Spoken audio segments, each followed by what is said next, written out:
Okay, hello everyone, and thank you for attending this panel, which is called Creating the New Normal, Intersectionality in the Film Industry. I'd like to thank the Swedish Film Institute and the Cannes Marché du Film for hosting this event, and would also like to give particular thanks to the event producer, Petra Karusa, and also Alexandra Zakharchenko from Cannes for all their big work in getting all my great participants together. I'd also like to take a knee to my participants, who are Anna Serner from the Swedish Film Institute, which was the first public film financing body to achieve gender parity in 2014. We also have Amelia Rowe of the Center for Intersectional Justice, which is a Berlin-based organization that engages in advocacy and policy-oriented research to make anti-discrimination and equality policy more inclusive. And also Franklin Leonard at the Blacklist, who each December releases its annual list, a survey of the most liked underproduced surveys of that year. To kick off the event, I'd like to start by talking to Anna, because in 2016, Anna, you launched 50-50 2020 in Cannes, which was an aim to get 50-50 parity by this year. And I was wondering how that's gone from the beginning to now, and what position have we achieved? Well, to start off in the end, and thank you for hosting this. Well, someone stole 2020 from us all, isn't it so? So for me, that is actually really good news, because otherwise we would have come to an end. And now we can just keep on working, because we all need to just keep focusing and be resilient and patient and work on. Because we have achieved 50-50 in Sweden, more or less, but the more you scrutinize the numbers, the less equality you find. And for me, it has really shown, though, that you can achieve a lot of things when working with change, changing the industry. When we started off, no one was talking about 50-50. In 2017, we had Harvey Weinstein, and since then, or maybe that was 2018, but I'm totally sure that he would never have been busted if the attention hadn't gone up so much for how women are treated in the film industry. And during the way, we have been scrutinizing the money to see if women get as big budgets as men, because that is really a big thing for reaching an audience. And there are a lot of people out there that wants to see new stories. And the bigger budgets you have, the better you can actually reach them. And we have found that not even in Sweden, we have by far reached equality with the financing. And the other thing that has been very now, especially after Black Lives Matter, but I mean, that has been going on for the last years, more and more escalating. For me, it has been really clear that we have lost out the intersectionality part. We have not been talking about race, we have not been talking about queer, we have not been talking about all women. And for me, it's very obvious that that is really the next step for us to take now. And I think actually that the way of doing that is very similar to working with gender equality. So I'm very hopeful. But with that said, I think we have a long path to go and a lot of work to be done, and that we have come just a very tiny step in Sweden, and there are other countries as well, but there is so much to be made. And I'm really looking forward to this conversation, which is, I think, taking the first steps in 2020. There are a lot of conversation about intersectionality and gender equality. And I think that it's really about time that we start talking about these things. So I'm very happy to be here. Thank you, Anna. You mentioned intersectionality, and that's a new concept for a lot of people. And so here we have one of the world's experts with us. So I'd like to ask Emilia, what does intersectionality mean, and how does it affect the film industry? Okay, well, first of all, thank you so much for organizing this panel. I'm very happy to be here.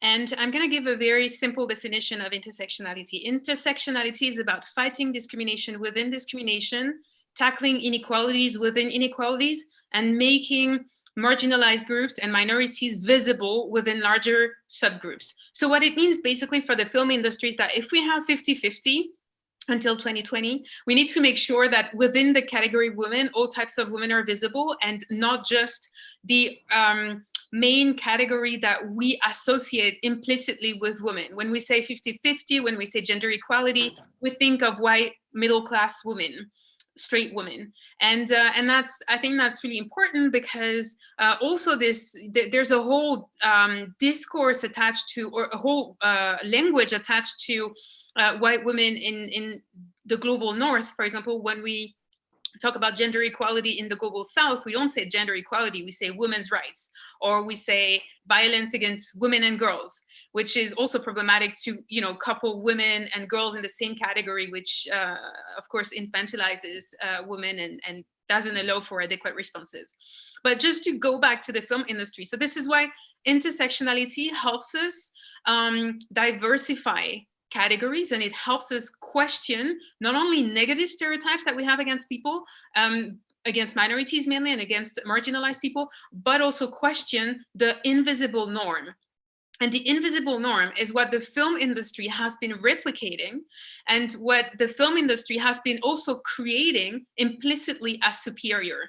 And we need to tackle this hierarchy. So that's why it's not only about visibility and having like a whole, having colorful casts, but it's also about really looking at where this idea of superiority and inferiority is at play in the roles, in the storylines, in the representations, in the stereotypes. And in that sense, the film industry has so much to do, and also tremendous power, because the film industry it's through the images and the messages that we receive on a daily basis from all sides, basically, but mostly as well from, pop culture and film, that we continue building and feeding implicit biases and this norm of inferior and superior.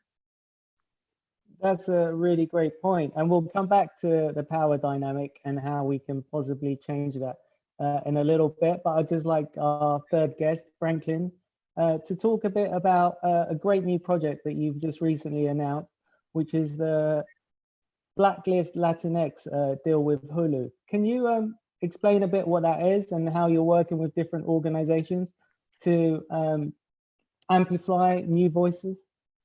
Absolutely, but let me actually just start by saying how excited I am to be here, specifically with Anna and Emilia. I remember when Anna announced 50-50 by 2020, and I remember thinking, that is the kind of energy we need, and I wish her the best of luck with keeping that job, because there's no way anybody will ever allow that to happen. And it's really sort of staggering to me, both that she set that goal, which is the goal we should be setting, but also that she's been able to deliver on it. And I just look forward to sort of following in her footsteps in that regard, with that sort of absolutism. And then Emilia, that was maybe the best definition of intersectionality I've ever heard. I will be stealing that immediately. What Kaleem is referring to, so the Blacklist, in addition to having an annual list of the industry's most liked unproduced screenplays, has a website that allows anybody on earth with an English language screenplay to upload it, have it evaluated by a team of readers, and if it's good, we then share with the industry. These are good scripts that you should pay attention to. And for the last few years, we've partnered with organizations like GLAAD to do the GLAAD list, which is a list of LGBTQIA+ scripts. We partnered with an Asian Pacific Islander organization to figure out scripts by and about the Asian and Pacific Islander community. And in fact, we'll announce the beginning of a process on an Indigenous list later today. But the Latinx list was a partnership with a number of Latinx organizations to identify 10 scripts sort of by and about the Latinx community. And as we sort of rounded the bend toward the end of putting together that list, I got an incoming phone call from my friend Beecher Springborn at Hulu saying, hey, we would love to offer 2 blind deals to 2 of the writers on this list. Would that be something that we could do? We think we do a very bad job of sourcing Latinx writers. We think you would do a very good job of it. So how can we partner up to create some actual work opportunities for those people? And that's basically how it happened. And, you know, we're incredibly excited both to be in partnership with them, on this specific initiative, because if you look at the numbers in the US industry, the Latinx community is the most underrepresented, even more than the Black community or the Asian community. And then probably the most important part for me is that, you know, the people deciding that list are from the community that, you know, is being discussed, right? This is not a case of a bunch of Latinx folks submitting their work to somebody who's not part of that group and allowing them to define what that community is and what that community will be on screen. This is the Latinx community coming together and saying, these are the voices that we're most excited about. And it's Hulu saying, we will take your advice on that and then give them an opportunity to make things for the screen. So it's really exciting. It sounds very impressive and great. I'm going to now ask you guys a series of questions. There's also an opportunity for the audience to ask questions in the Q&A box. If you write your questions down, once I've gone through a series of questions, I will start using your questions to ask the panelists. But I will first start by asking, we've all seemed to talk about power and how we look at the film world and must look at it in a different way. What is the situation right now? How do you see it? And what needs to be improved? Anna, or go Franklin. I mean, look, I can just speak for the American industry, and things are not great. You know, my default joke is that if you look at the diversity of the films that were directed at the studios in the last 10 years, they're less diverse than Donald Trump's cabinet. And I assure you, Donald Trump's cabinet is not surprisingly diverse. So I think that we have a long way to go, both in terms of the movies and television that we're making, but who is empowered to make them. I look at the work that Anna's accomplished, and I'm in awe, because the notion of even convincing somebody to set 50-50 as the goal for gender in the US is something that I've been pushing for in rooms, and people look at me like, look, we get it, we think you're right, but we need to get to 80-20 first. And then we can talk about 50-50. And so I think that's probably the best reflection of what the reality is that we can't even get to aspiring towards demographic parity because of how historically intractable these issues are. But I also think that that reality is a reflection of a broader American culture, right? Like if you look at Sweden, I think 46% of the Swedish parliament is female, 50% of the cabinet is. We still can't wrap our head around the idea of a female president in the a woman president in the US. And I think that, you know, politics is in many ways downstream of culture. And so I would argue that the reason why the US has had such a problem with this is that, you know, what do I care if, you know, who writes the laws of a nation if I can write its songs? And the reality is that the songs of the US, the movies of the US since Birth of a Nation have been written by the dominant group, as a way to caricaturize the non-dominant groups and continue to sort of represent them in a way that best suits their needs. Anna, that brings me nicely to yours, because it sounds from Franklin that Sweden was easy. Was it so easy as to announce? For the record, that's not what I'm saying. I just teasing there. I just teasing. Well, you know, it's interesting that a country can be very progressive in some matters and in other matters not. Sweden is 50-50 in parliament, and we are now 50-50 in film making, but we have never had a female prime minister. All the other Nordic countries right now have each and every one of them a female prime minister, and Sweden has failed for so many times. As soon as they just get to be the candidate, they are pushed off. So in that sense, we have such a long way to go as well. And in regards of intersectionality on the whole, especially about race, I think that Sweden, and this is not I'm really not an expert. So I will try to express what I believe is that Sweden is a part of Europe, and the Western Europe have been the you know what I'm trying to say, the one colonizing the other countries. And I think that in Europe, and especially in Sweden, we have not been the big guys doing that, but we are certainly a part of a culture that haven't even started to talk about that.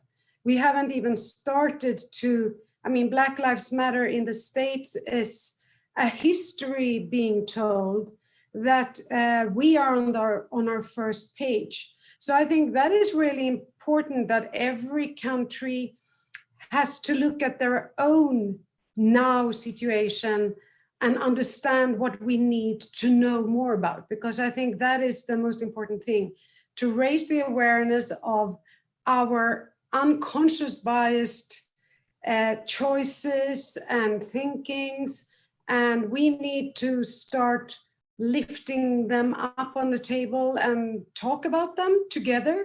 And I think that we have in Sweden, we are releasing, after the summer, we will release a report about Black women in the film industry.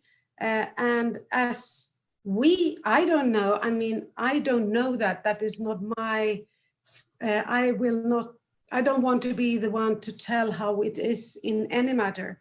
So we have been doing in-depth interviews with these women, and we have 2 Black researchers interpreting what they're saying in the film industry to get it in a bigger picture of how Sweden is really doing this structure thing that you were talking about, Emilia.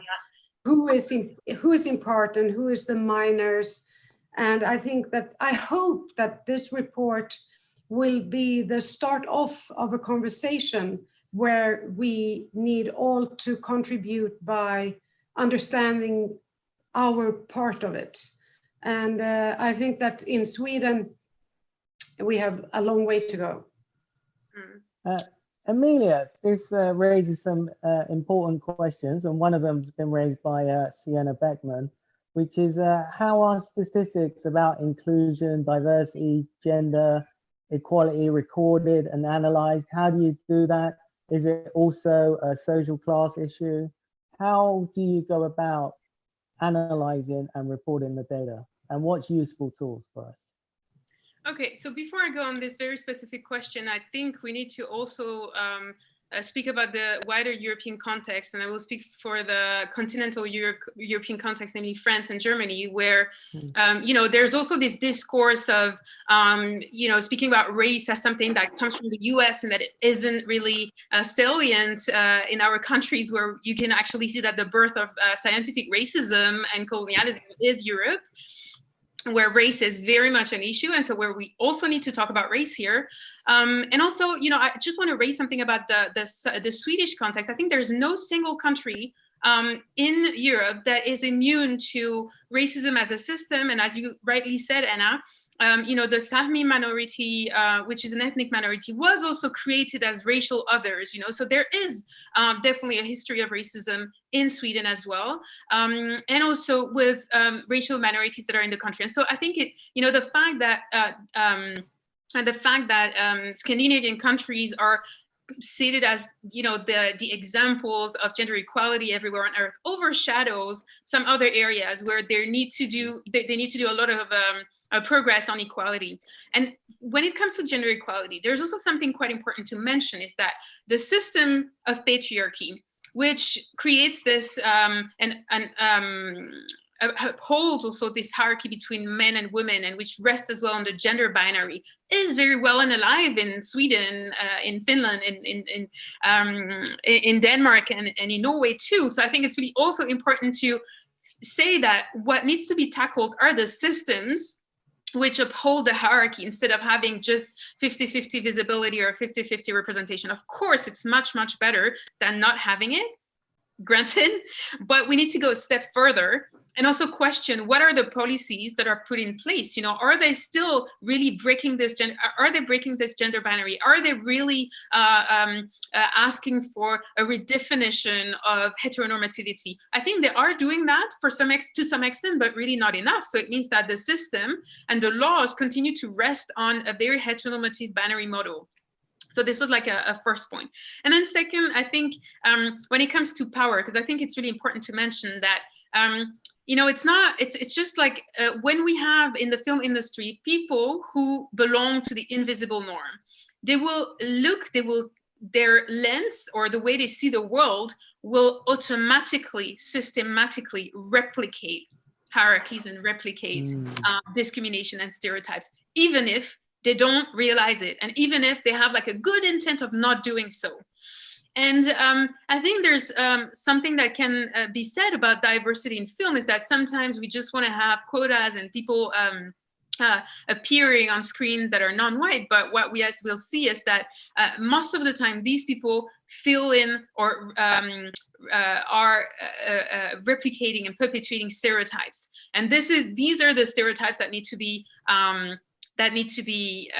tackled. And so to answer the question about how do we measure this and how do we make sure that you know, there is visibility, I would say we need to go much, much further at just quotas and counting which people are in the film, like how many Black people, how many women, how many you know, people with disabilities. But we also need to make sure that the people who represent, you know, for example, a lot of trans people in the past, I think it's starting to change, but a lot of trans people and people with disabilities are played by actors who themselves are not trans or are not with disability. And this is also an issue because with an identity comes an experience. It's an experience, it's a way to experience the world. And so it needs to transpire in films as well. It's not something that we can just pick and then create identities around. So I think, I mean, for those two very specific issues, I think it's, you know, it goes back to the minstrel shows and like white people painting their faces Black. Of course, it's like extremely racist for so many reasons.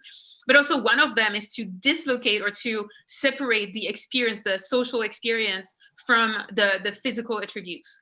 And for that, so once we have a number of people and we know, okay, we have, let's say 50-50 in the film industry. So on the side of, you know, who makes the films, are there as well female camera women? You know, we need to change this word as well to make it a little bit more inclusive.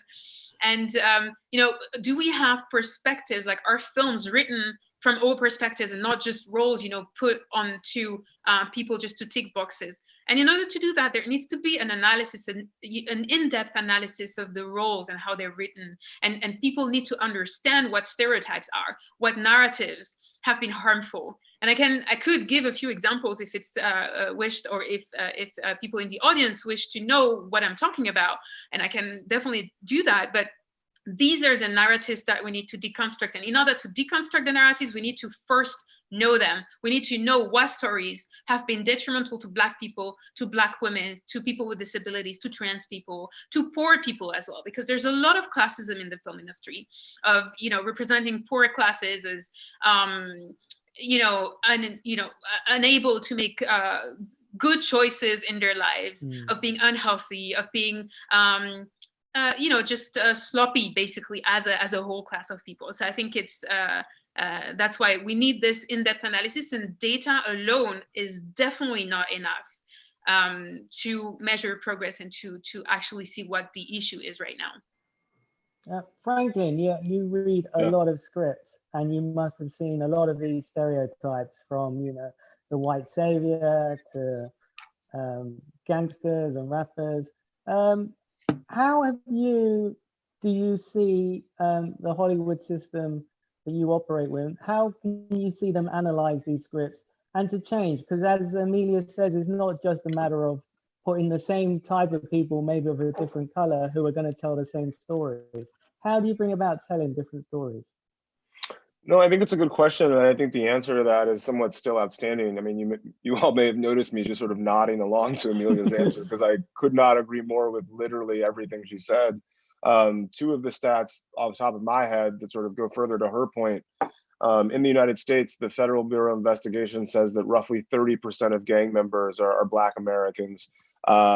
In film, 60% of gang members are Black Americans, which sort of contributes to this myth of Black criminality and Black violence that exists throughout the world, not just in the US.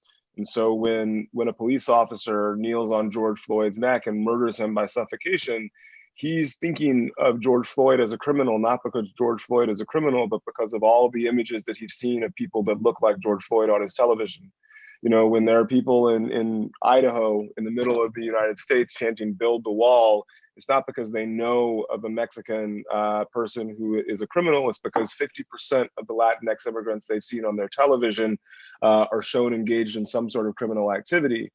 And the reality is that when we talk about those people who are part of the invisible norm, they're replicating on all of our screens, not only their own, but they're replicating on all of our screens, 40 feet high or 2 feet high, the assumptions that they make about the world. So you can have a writing community or an aspiring writing community that's writing all kinds of stories, right? Like we on the Blacklist website, we see stories that are brilliantly written about queer Black women, about disabled, Arab folks.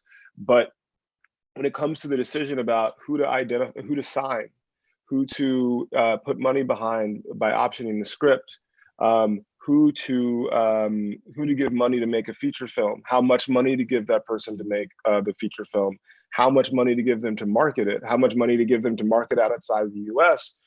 Every step, you know, there's a slight or substantial discrimination. And if you take, you know, a 5% greater difficulty and blow that out over 10 steps, you're looking at 2 to 5 times as easy. I can't do the math that quickly in my head, but that's the kind of trajectory change we're talking about, even if it's only a slight difference in each individual moment. So, you know, I think fundamentally, part of the solution is to make sure that the people who are making the decisions about what's getting made look as much like the audience as possible. And that's not the case right now. And then beyond that, make sure that the people who don't look like the invisible norm are empowered to make the kinds of decisions that best represent what they know of their own experience and they know of their own community. And here's the most amazing part about that, and it's honestly my biggest frustration. Not that I'm a big capitalist, but by sort of retooling the film industry so that the people that are making content look like the audience that's consuming it, you have a really good chance of doing well financially by doing good ethically. You know, I often joke that I don't need the industry to do it for the right reasons, do it for the wrong reasons. I really don't care. But the fact of the matter is, historically, as an industry, you've been making content, you've been making product for roughly 30 to 35% of your audience. I don't know of another business in the world that does that. But if you expand that aperture and make things for your entire audience, you have a very good chance of making more money. And then separately, just as an individual, and I think this is the case for all of us, by not doing that, we are all being robbed of great movies, great television, great storytelling by all of these people who are not part of the invisible norm. And so as much of this is about, for me, ethics and morals, and the financial reality of a more diversified film industry that makes more money across the board, as a movie goer, as a television watcher, I am angry that I am being denied opportunities to hear stories, to experience stories from perspectives that are not my own, perspectives that represent the world. And then even the stuff that is from the invisible norm is not as good as it could be, because the people that are being hired to work on those things are not being pulled from the most competitive pool possible. They're being pulled from a competitive pool that's only people from that invisible norm. So we stand to have better films, more films, and make more money by addressing this issue and this issue alone. You know, I'd like to see it. Can I say something about this? Oh, sorry. So first of all, I mean, I like the idea of, I saw some of the questions and I will answer them in a bit, but to the question of that we would do financially good by doing ethically good. That's right. And I think the world is evolving in that direction. The only problem is that we have all learned to feel comfortable with stereotypes. even Black people, even minorities, all of us, because it just absolutely. Yeah, and and I think this is also what needs to be confronted, because of course we have less resistance seeing ourselves in roles that are also unique and positive and which have the privilege of individuality as well. But what needs to be done as well, I think, from the side of people who make those movies, to realize that by doing this, we rely on the notion of empathy and identification. So all of us, marginalized people, but also minorities, have learned to identify with dominant groups. We've learned, so Black people have learned to identify with white people, with their pain, with their aspirations, with you know, their desires and all of this.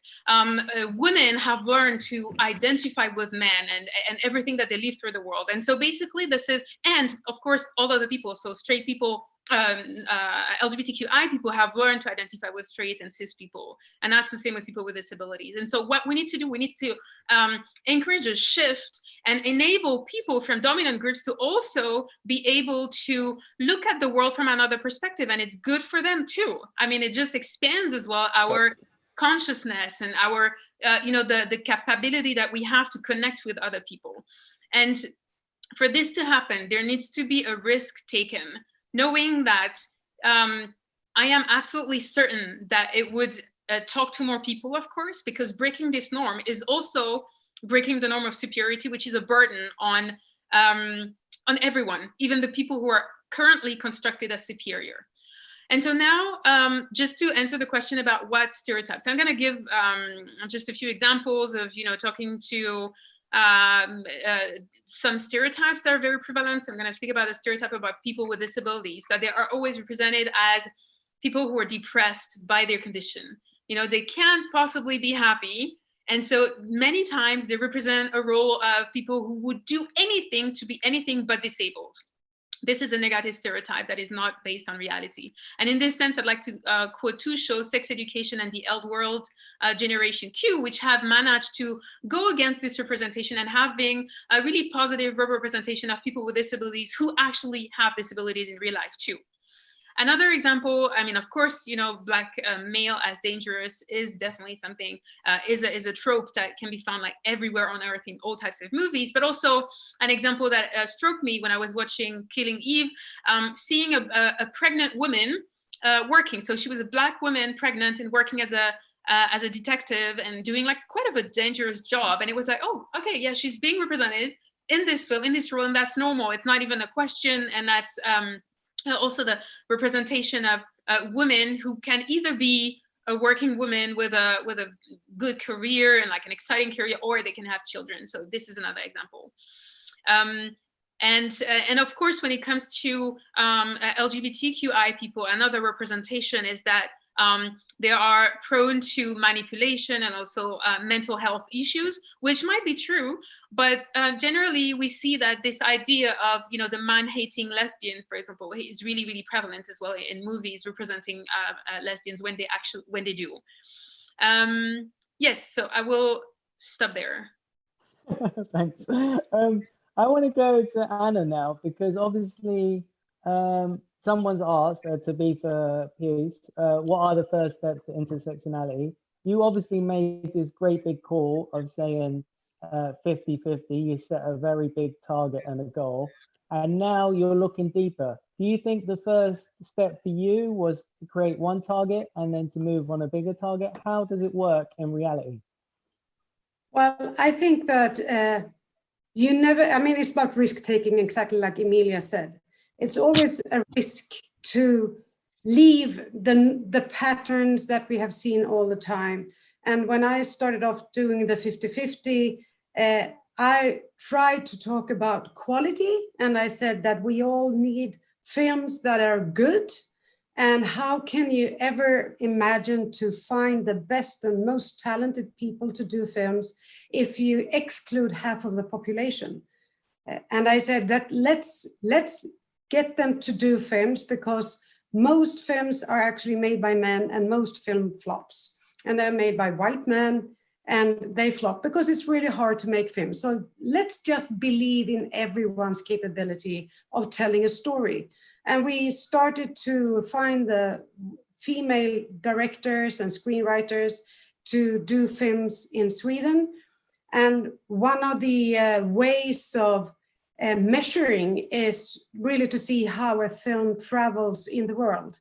If the film travels well, it's usually a subject that is urgent to more people. And that means that you're on a topic that is a perspective of life that you might not have seen before because it feels new. So we started to count the films that were invited to festivals. And we could see that from 2013 to 2015, the Swedish film that were entered into Berlinale, Cannes, Toronto, Venice, they were twice as many all of a sudden. And when we started counting what gender did the director have, it turned out that they were 50-50. So the women showed that they could actually do films. And that in Sweden was a very important step, because then the film industry sort of became a bit calmer. And I think that we just, in all ways, we just need to take our first steps in a trajectory where we are more inclusive. And I think that it's exactly the same thing as I've been working, or we have been working with 50-50.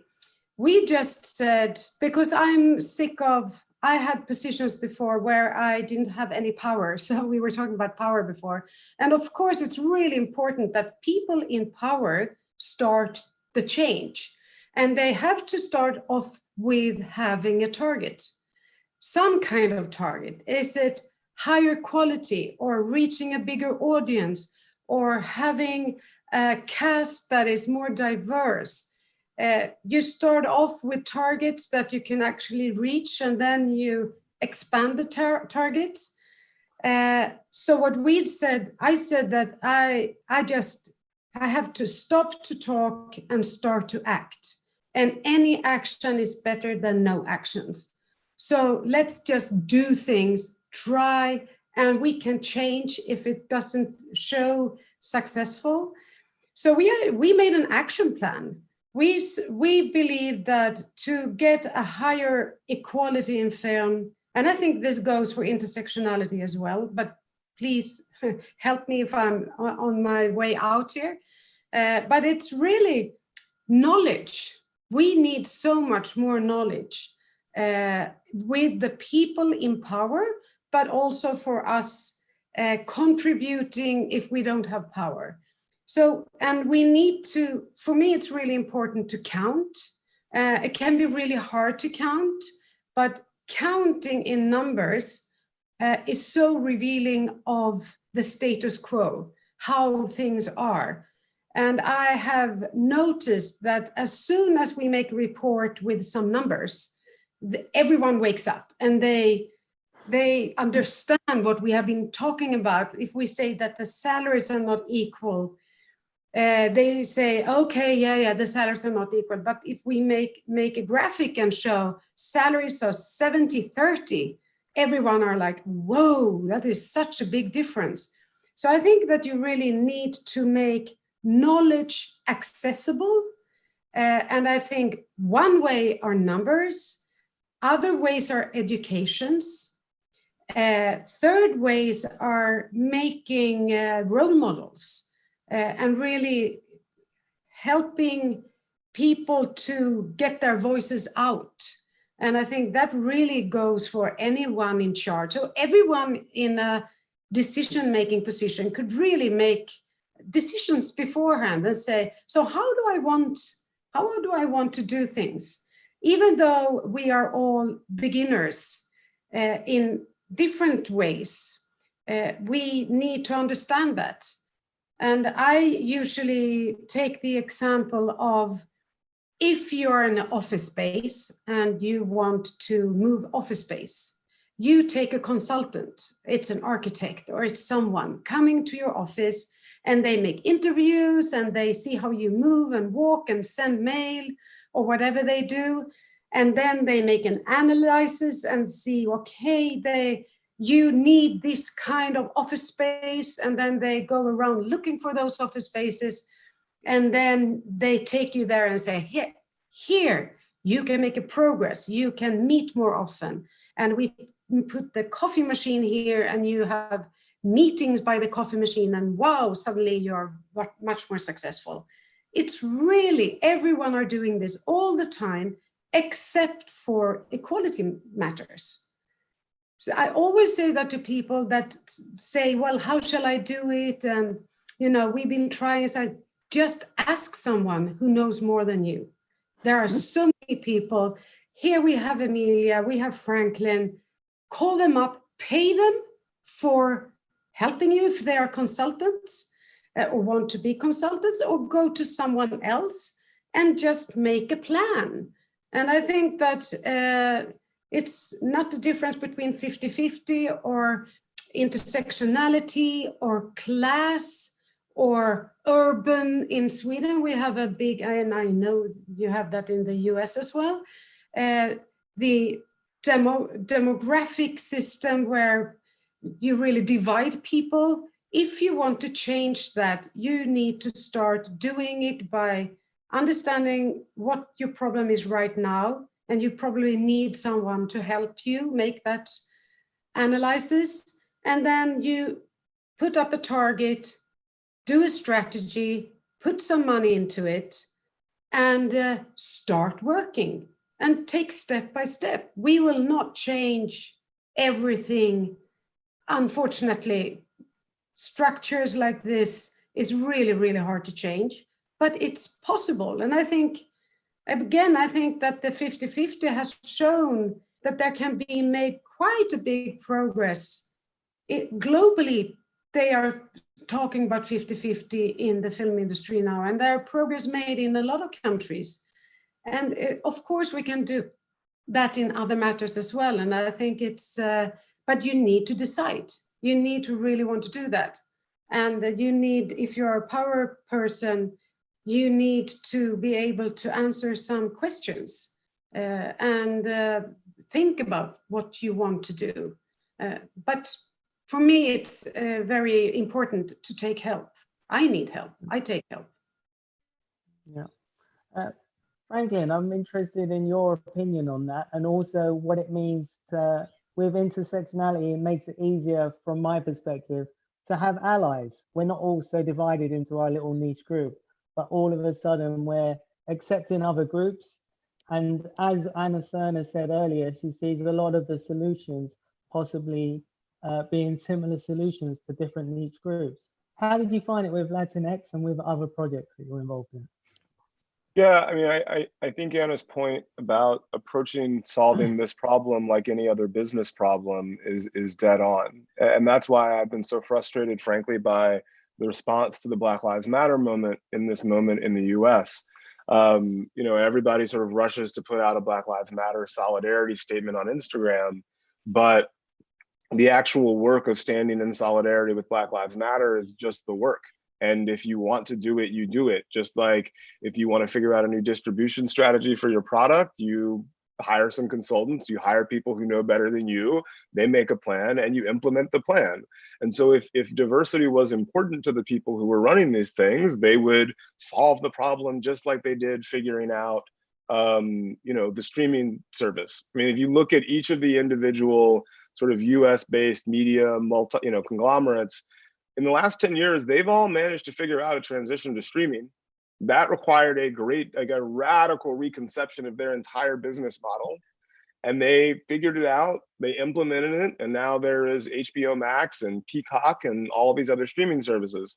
What they didn't dedicate resources or time or actual change in business to was diversity, because we haven't seen those numbers change. And that would be a fair bit easier, in my opinion, than radically changing the entire business model from a theatrical one to a streaming one, but they managed to figure that out.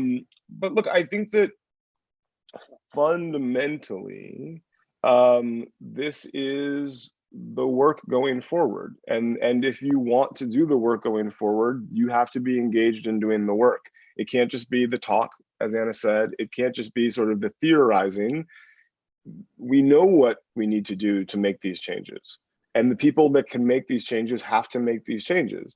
Or we as the audience, we as the people who are not in those chairs, frankly, need to call them out and say, it's been a very long time. We have known these problems exist. You have been saying that it's a priority for a very long time, but as my father says, don't tell me your priorities, show me your budget. And until the budget reflects your priorities or your claimed priorities, we can only assume that you are liars. Amelia, I'd like to go to you, and I'd like to move this on a little bit by asking a question that Ishan has asked here, which carries on from this. Is she's a producer, oh, he's a producer, sorry, I'm not sure. Let's not guess the gender. They are a producer, and they would like to increase intersectionality. How would they go about doing this when they don't even recognize their own internal bias, and they may accidentally create similar caricatures? So it requires work, because what we need to do is to step out of the matrix and see it. And right now it's invisible. So one of the participants wrote that her film, which is a queer film, was refused because it was deemed to be too political. What we need to understand is that there is absolutely no neutrality, no objectivity, and everything, every single film documentary, anything that would not, have the label, okay, political activism is political. I can remember a film which was shown. It's called Heroin. So it's a documentary about heroin users in a white poor city in the US, and so basically the tone of this documentary was to show heroin users as people in need of help. They were showing the systemic aspect of it, speaking about the opioid industry. They were, speaking about poverty, and they were trying to find ways out and like systemic solutions to it. And so this was a highly political movie because it just showed how, what double standards are at play when we talk about drugs in the US, whether they're used by white people or by Black people. Because when we speak about drugs in relation to Black people, then we automatically think about, lack of control over themselves, about criminality, about, lack of will to get out of drugs, etc. And so that's why knowing how to recognize stereotypes requires us to, first of all, question the invisible norm to make it visible. And that's work that entails, reading, making sure that, and that's not accessible to everyone, but at least people in the film industry have the responsibility to do it, because people in the film industry are the first ones to perpetuate those ideas and those images. So that's why that's work that you need to do. You need to read, you need to educate yourself on racism, on stereotypes, on the origins of societal issues, on the origins of poverty, on the origins of, or on the whole, drug complex, on the prison industrial complex, on, gender inequality, understanding it. And that's work that it comes to people. So it's not like, oh, I don't have time for this. It's like, you have to do it if you want to change things. So, I mean, of course, there are workshops that can help you along the way. And of course, that's really good. And here I give such workshops if you want. But it's most important to, first of all, when you watch a film, when you go through life basically and look at images on advertisement, recognizing where stereotypes start and what images are being perpetuated. And this requires to not taken for granted that we live in an objective, neutral world. There is no neutrality. Anything is loaded with meaning. And so that's why, in that sense, you said, Anna, you talked about films that have tremendous success. And I want to say that all the movies which were like box office hits with so many views and so much success, they are so successful as well because they speak to those archetypes that on which the social hierarchy bases. And I can give an example of, for example, Schindler's List, which is a beautiful movie. It's really an amazing movie, but at the same time, what it did, and just like to really show to what extent it upheld white supremacy and also capitalism in that sense, it saved Nazism and the Nazi crimes, or at least it saved capitalism, maleness, and white supremacy, so patriarchy and white supremacy from the Nazi crimes, it all embodied by Schindler. It was shown afterwards that he was not as heroic as it was deemed to be. I mean, there were late biographies which were done, which shows that actually he wasn't such a really clearly defined hero with so many complexities in his character. And he, you know, the film could have been done about other heroes of the war, like, for example, the Polish nurse who saved thousands of children from the Warsaw ghetto.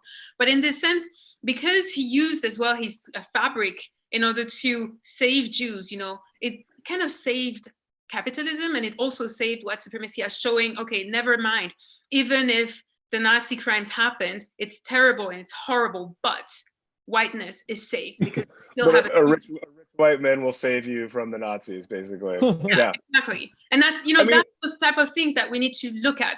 We need to recognize such images that really save, or that protect superiority and that perpetuate inferiority. Well, it's interesting on that point, because I actually, personally, I don't have a problem with individual films that function that way. What frustrates me, and the real struggle that I have with the state of film in the US and sort of worldwide, is that there's no counterbalance to that point of view, right? Like the Warsaw nurses story is not getting told. The story of, you know, capitalism's complicity in Nazism is not getting told. And until we have a film culture that can actually represent everyone, those individuals' stories being told as though they are somehow objective neutrality is particularly dangerous, right? Like, if you want to tell a story and say, this is my truth, by all means, but when that's the only truth that gets told within the sort of broader mainstream, that's when things get very dangerous. Ideally, we should have a competing marketplace of narrative ideas.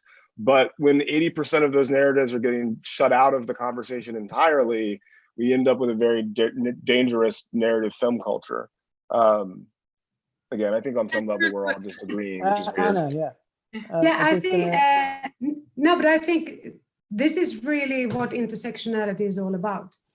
And I think that being started to work with gender equality is also showing all other inequalities in a much brighter light. And if you have started somewhere else, that would have meant exactly the same thing, that when you start digging and questioning the norm, then the norm turns out to be very dominant. And I think that, I mean, on the one hand, we have the freedom of art and freedom of speech, and people can make what films they want to. But the very important thing is that we in the world understands that that is not the truth. So we need to let the other voices and perspectives come in. And I think that sometimes it actually goes hand in hand. One of our female directors that made her first film in 2017, I think, which was Sami Blood. I don't know if you've seen that, which is exactly about the racism you were talking about, Emilia, in Sweden in the 30s, where we were actually really racist. And we haven't dealt with it at all. And she made a film about that, about a young girl coming of age. And she happened to be from a Sami culture, and leaving her family also meant that she left her group. And this film traveled the world. And it has been, you know, in Sundance, in Toronto, but also in South America, where the indigenous people have been really scooped away. And this film has really, when it was made, everyone said that this is a great film. Nobody wants to see it. It's really, you know, you're dealing with, it has no audience. And it turned out that it had a huge audience as well in Sweden, but in the rest of the world as well. And I think that we need to just get these films made so everyone can understand it's not a big risk. It's not a bigger risk than doing any other film, but because we really need to talk about these things. Sami Blood made Sweden really talk about our heritage in a new way. we have a lot of history that we haven't dealt with our indigenous people.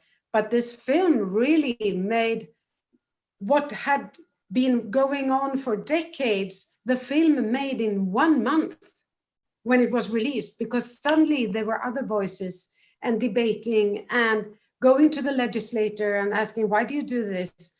And but that's why I think it has to do with, I'm really sorry to interrupt you, but I think it has to do with power. So it's not like, oh yeah, it's risky. No, it's not genuine, fear that it's actually risky. Privilege is when you think something is not a problem because it's not a problem to you. That's a quote, I can't remember who said this, but that's really what it tells us about the film industry, that, white male producers, not, the majority, will see, a film on Sami blood and think, oh, no, this is not really an issue. This is not what we need to talk about. Yeah. And so to answer the question by Temba, who asked, what are the concrete measures in order to bring to voice these new perspectives? We need to have more people in decision-making and with power, namely money. The question is, how do we get there? How do we get to more money? And I think that's the whole question about handling in privilege, and also making sure that, people who are, who belong to the invisible north, maybe, oh, I got it. Yeah, I'm gonna do that from now on. I'm gonna be diverse. This is a pledge. No, you cannot do it fully, because this is not your experience. It's not the way you see the world. So no matter how much you try, you will not do it as well as a whole group of people. So no individual can do that fully, but of a whole team of people of different perspectives brought to the forefront. So that's why maybe the whole structure of the film industry needs to be changed as well, and be made more democratic as well. Maybe we need to change, because right now we are thinking, what can we do within the current structures that we have at hand?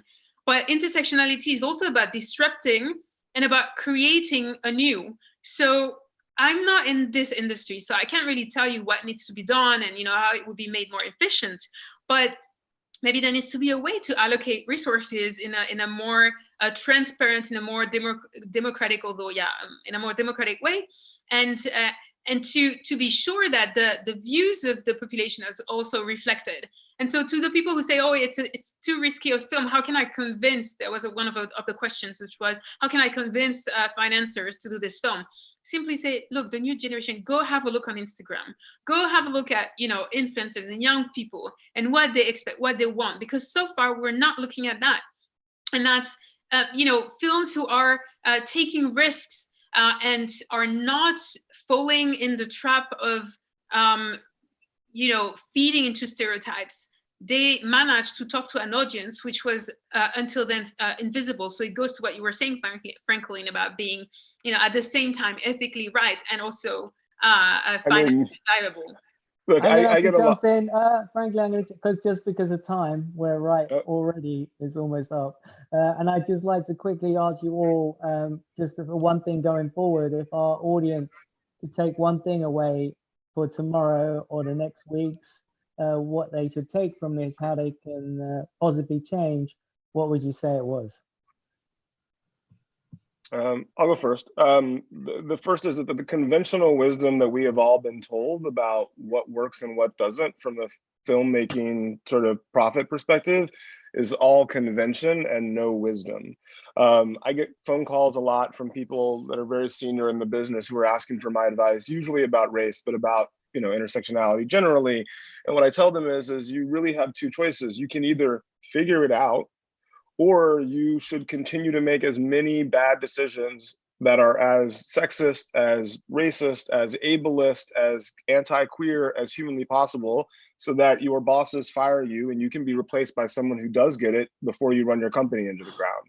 And that is the reality. If you fail to figure it out or fail to put in place systems that will allow you to constantly self-interrogate and make sure that you're not making bad business decisions based on your own biases that come from the culture or your own issues or whatever it is, you will fail as a business person. So again, if you can't do it for the for the right reasons, do it for the wrong ones, and we will all be better off. And Anna, do you have one bit of advice? The question once again.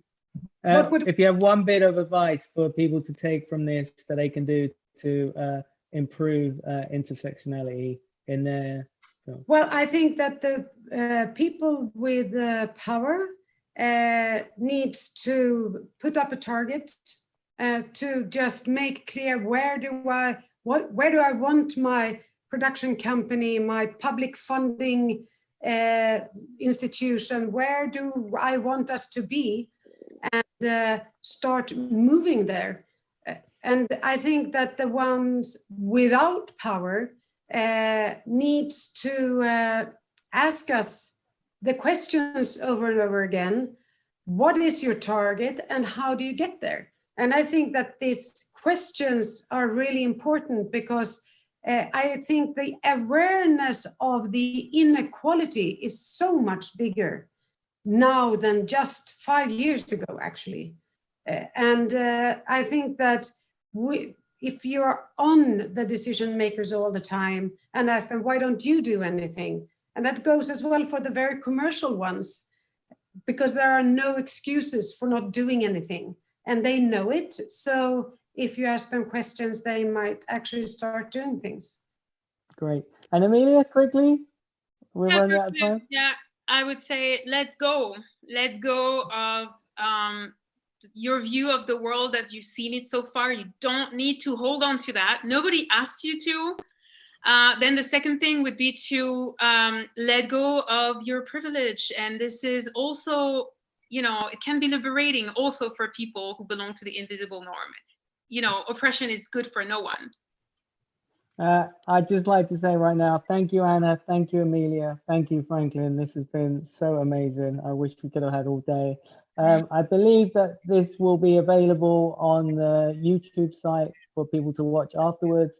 So if you know anyone that's missed it, that needs to see it, please pass it on and link to them. And thank you, so much, everyone. Thank you so much, everyone. Thank you.